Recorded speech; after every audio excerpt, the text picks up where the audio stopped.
আপনি এদিকে আসলে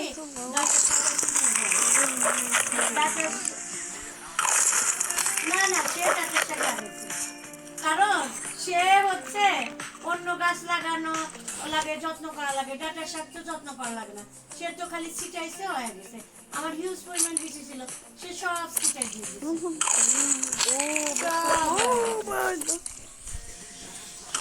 হ্যাঁ সবুজটা দুই ধরনের আছে, মানে কিছু কিছুটা ওই যে কিরকম ভালো না ওটা আগেই পেকে যায়, আর কিছু কিছু ডাটা আছে ওইটা অলম্বা অনেক অনেক ব্রাঞ্চ বেরোয়, ওইটা খেতেও খুব মজা। হ্যাঁ হ্যাঁ হ্যাঁ, বাংলাদেশে যেরকম মোটা মোটা ডাটা না, ওরকম ডাটা এটা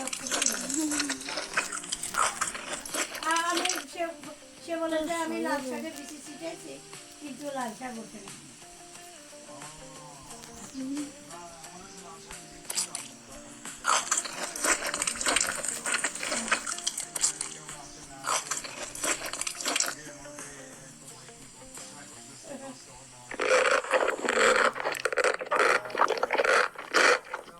আর আমি তো ফ্ল্যাট টিলার আমার কিছু কিনে হলো না, এখন আমি চিন্তা করছি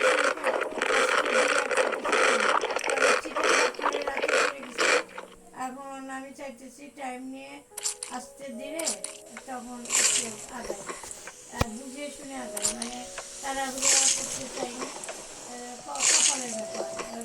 কারণ এত আমাদের তো এখানে অনেক বাংলাদেশের মানুষের মতো তো ঘুষ নাই যে মানুষের কাছে জোর করে চাঁদা আদায় করে টাকা ইনকাম, এখানে প্রতিটা টাকার অনেক কষ্ট।